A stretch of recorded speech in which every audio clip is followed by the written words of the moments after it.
The open door of a Boeing 727 screams against the storm. 13,000 feet above the unforgiving wilderness of the Pacific Northwest, a man in a business suit, a bundle of cash strapped to his chest, peers into the howling blackness. Rain lashes his face, and a sudden flash of lightning illuminates the terrifying drop below. He's holding $200,000, the ransom for 42 lives. With a final look back, he jumped into the night with $200,000 and vanished.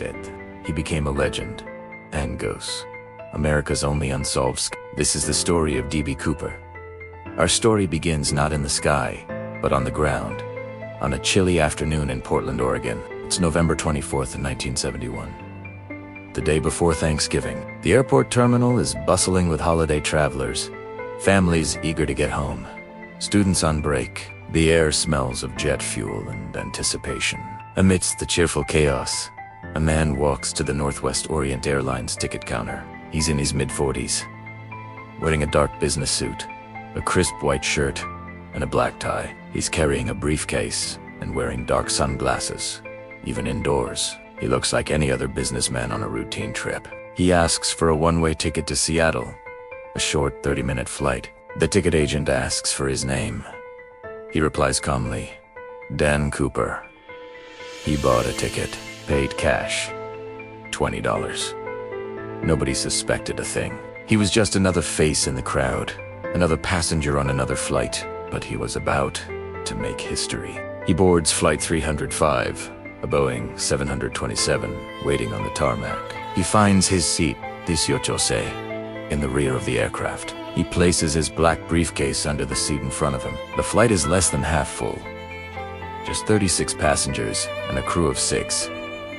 As the plane prepares for takeoff, everything seems perfectly normal. The flight attendants go through their safety checks. Passengers settle in, reading magazines or chatting quietly. Cooper orders a bourbon and soda, lights a cigarette, and stares out the window as Portland shrinks below. The atmosphere is peaceful, routine. He was just another businessman, quiet and unassuming.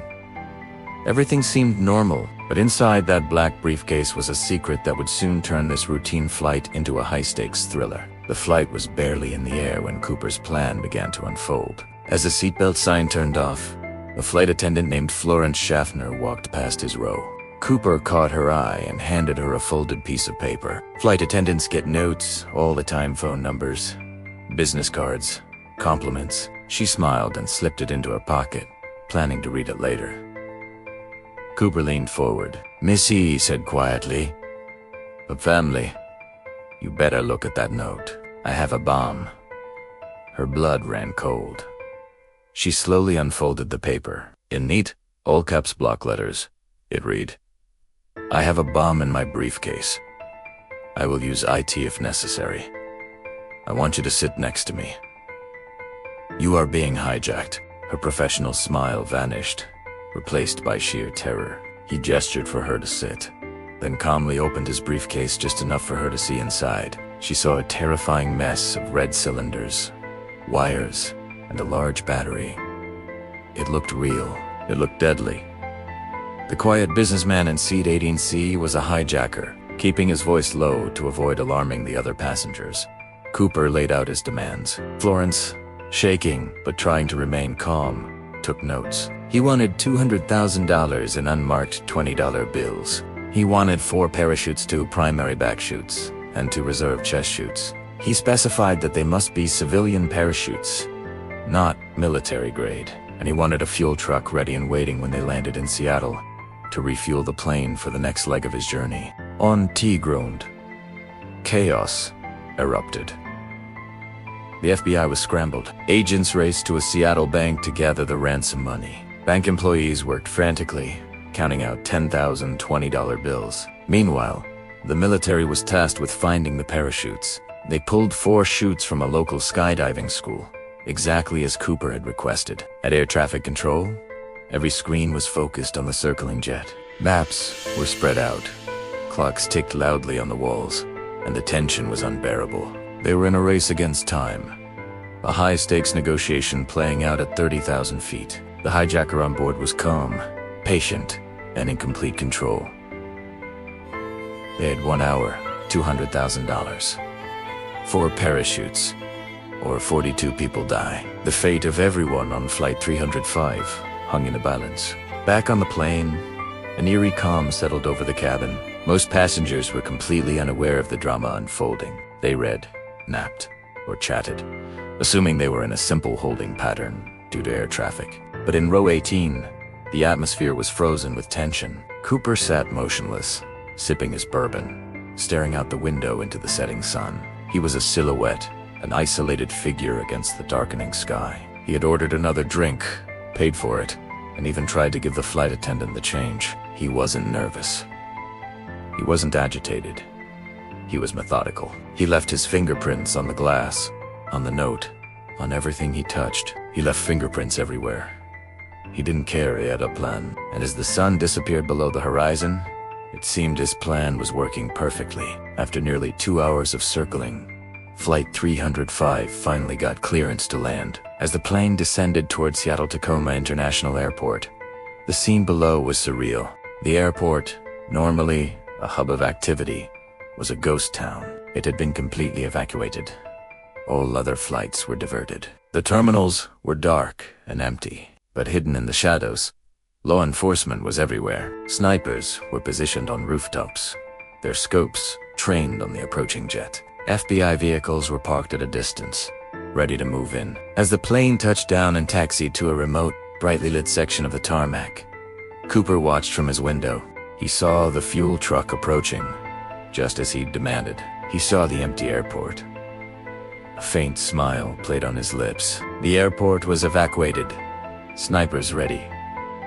His plan was working. Night had fallen.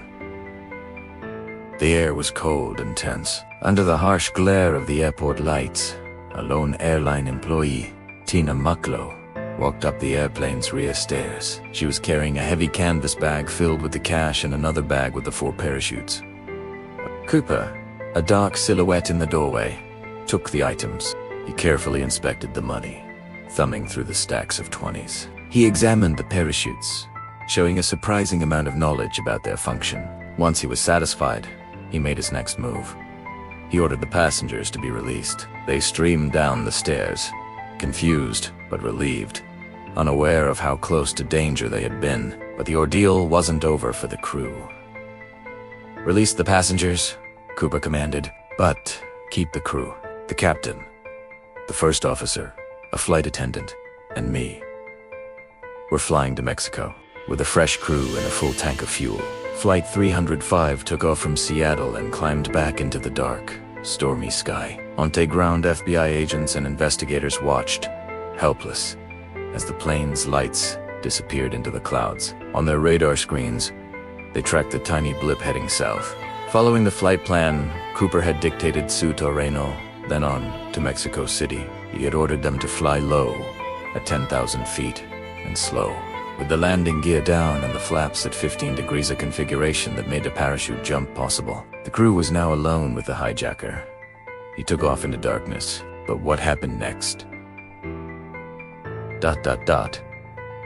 Shocked, somewhere over the rugged wilderness between Seattle and Reno, Don Cooper, with his money in a parachute, opened the rear air stairs of the Boeing 727 and jumped into history. A massive search was launched, but no trace of him was ever found. He had vanished without a trace, leaving behind an enduring mystery that captivates us to this day. If you want to know more about the theories and the strange clues he left behind, make sure to subscribe for part 2. Thanks for watching.